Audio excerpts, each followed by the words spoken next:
अगर राजद यहाँ टिकट नहीं बदलता है परसा में तो यहाँ हार निश्चित। पूर्व मंत्री चंद्रिका राय जी का लालू परिवार से अगर खटपट नहीं होता तो पुनः विधायक कहाँ बनते वो तो परिस्थितियों के विधायक हैं। हमारी तो 4 पुश्तें वोट करते आ रही है, हमको मानने से क्या दिक्कत होगा। माननीय दिक्कत पैदा कर रहे हैं अपने लोगों। विधानसभा स्वराज आश्रम में सामाजिक न्याय पर चर्चा हुआ, वो सामाजिक न्याय पर चर्चा कहाँ हुआ। एक बहन बेटी को बेइज्जत किया जाता है, मंच के नीचे बैठाया जाता है, जो कि अपने पार्टी के लिए दिन रात संघर्ष कर रही है और ऐसे परिवार से है कि माननीय उनके सामने खड़ा होने लायक। परसा में न्याय परिचर्चा नहीं, परसा में विधायक न्याय परिचर्चा कर रहे हैं कि अगर राजद का टिकट लेके भी आते हैं तो यहाँ से चुनाव हार के जाएंगे। क्या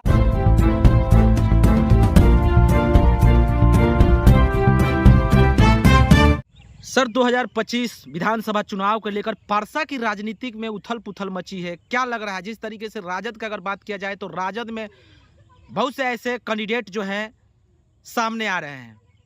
आप जानते हैं कि कैंडिडेट का लिस्ट जिस तरीके से यहाँ पर है, क्या लग रहा है, क्या होगा परसा में?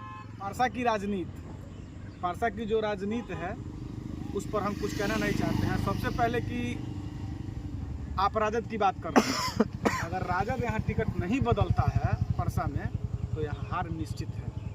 आखिर क्यों पार्टी बदले टिकट? वर्तमान विधायक की टिकट क्यों पार्टी बदले? अरे जो माननीय है हमारे, वो राजद की राजनीति करते कहाँ है?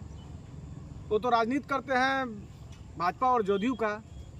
आप स्वराज आश्रम में जो प्रोग्राम हुआ था उसमें आप तो देखे हैं, आप लोग देखे होंगे कि वो बोल रहे हैं कि 2005 के पहले कुछ था जी नहीं। वो अपना काम किए हैं तो अपना गिनवा रहे हैं। अगर पार्टी की जब जरूरत थी, जब विधानसभा में बहुमत साबित करना था, उस समय डट कर पार्टी के साथ में रहे छोटलाल राय जी यहाँ के परसा में, और वही 2 से 3 विधायक जो था पाला बदल कर जदयू के खेमा में चला गया था। तो आप कैसे कह सकते हैं कि छोटलाल राय जो है जदयू के नेता है?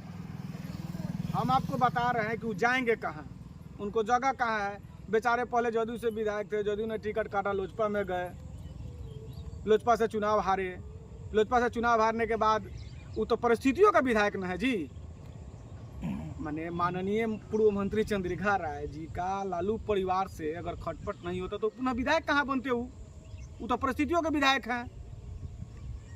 पार्टी उनको टिकट दी, पहले से विधायक थे, जीते हुए थे, पार्टी विश्वास की, लेकिन पार्टी के विश्वास पर उखड़ा कहाँ उतर रहे हैं? तो पार्टी के साथ गद्दारी ना कर रहे हैं। क्या दिक्कत है माननीय से आपकी? हमें कोई दिक्कत नहीं है, हम तो पार्टी के लोग हैं। हमारी तो 4 पुश्तें राजद को वोट करते आ रही है, हमको मानने से क्या दिक्कत होगा। माननीय दिक्कत पैदा कर रहे हैं अपने लोगों के साथ।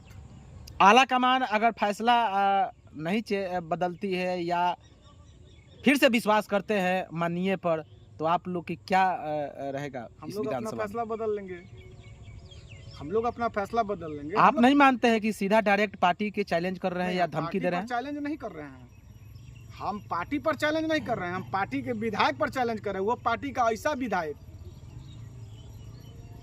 विधायक जो पार्टी के लिए कहियो कुछ किया ही नहीं। कैसा चेहरा चाहिए परसा को? परसा को नया चेहरा चाहिए। वो कौन सा चेहरा है? चेहरा मैदान में तो बहुत है। परसा की बात करें, जमीनी कार्यकर्ता भी मैदान में है। अगर पार्टी विश्वास करती है तो टिकट बदल के देखे। जिस तरीके से पूरे बिहार में विधानसभा स्तर पर सामाजिक न्याय परिचर्चा राजद करा रही है और परसा में भी हुआ, क्या लगता है इसका कितना फायदा मिलेगा राजद को? हमें पूरे सारण जिला के 10 विधानसभा में सामाजिक न्याय परिचर्चा हुआ है, हमने देखा है। लेकिन हमारे जो परसा विधानसभा में जो स्वराज आश्रम में सामाजिक न्याय परिचर्चा हुआ, वो सामाजिक न्याय परिचर्चा नहीं था। वो माननीय विधायक जी अपना काम गिनाने के लिए अपना परिचर्चा रखे थे। वो अपने कामों को गिना रहे थे कि हमने क्या क्या किया है। वो सामाजिक न्याय परिचर्चा कहाँ हुआ। एक बहन बेटी को बेइज्जत किया जाता है, मंच के नीचे बैठाया जाता है, जो कि अपने पार्टी के लिए दिन रात संघर्ष कर रही है और ऐसे परिवार से है कि माननीय उनके सामने खड़ा होने लायक नहीं है। वैसे व्यक्ति को, वैसे बेटी को, बहन को दर्शक दीर्घा में बैठाया जाता है। ये कौन सा सामाजिक न्याय परिचर्चा है? परसा में सामाजिक न्याय परिचर्चा नहीं, परसा में विधायक न्याय परिचर्चा हुआ है। विधायक जी अपना काम गिना रहे थे कि हमने क्या क्या किया। परसा में प्रबल दावेदार कौन है? अभी की स्थिति में देखा जाए बहुत सारे लोग राष्ट्रीय जनता आप दल खोल से नहीं रहे हैं, नाम नहीं खोल रहे हैं। हम पार्टी के आला कमान पर हम विश्वास करते हैं कि हम अगर आला कमान अगर फैसला फिर से अगर विश्वास करते हैं माननीय पर, तो आपकी रुझान आपका सोच क्या रहेगा? अगर आला कमान पुनः माननीय पर विश्वास करता है तो हम लोग माननीय को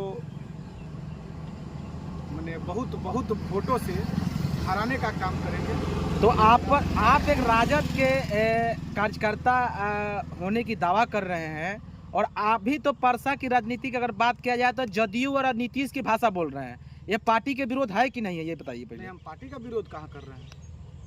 हम पार्टी का विरोध राजद के माननीय विरोध करना है, पार्टी का विरोध है कि नहीं? पार्टी का विरोध नहीं कर रहे हैं, हम व्यक्तिगत यहाँ के माननीय का विरोध कर रहे हैं। आप समझने की कोशिश काहे नहीं कर रहे हैं? हमारे बात को आप समझिए कि हम क्या कह रहे हैं। जब पार्टी का कि विरोध जब पार्टी का माननीय ही जब हमारे खिलाफ में खड़ा है, हम उसके खिलाफ कैसे? जब पार्टी का विरोध नहीं कर रहे हैं तो पार्टी जिसको टिकट देकर भेज देती है आपके यहाँ, तो उसको स्वीकार कर लेना ही पार्टी के प्रति समर्पण को दिखाता है, दर्शाता है। तो आप जब स्वीकार नहीं करते हैं तो इसका मतलब पार्टी के बगावत करते हम हैं। पार्टी से इस्तीफा दे करके माननीय को सपोर्ट नहीं करेंगे। कहीं ना कहीं इसको धमकी माना जाए, नहीं धमकी, हम उनको धमकी थोड़े चैलेंज माना जाए। हाँ, चैलेंज मान सकते हैं आप। हम चैलेंज कर रहे हैं कि माननीय अगर राजद का टिकट लेके भी आते हैं तो यहाँ से चुनाव हार के जाएंगे। क्या अपील रहेगी परसा वासियों से आपकी? पारसा वासियों से मेरा यह अपील है, हमारे आला कमान से यही अपील है कि आप टिकट बदलिए।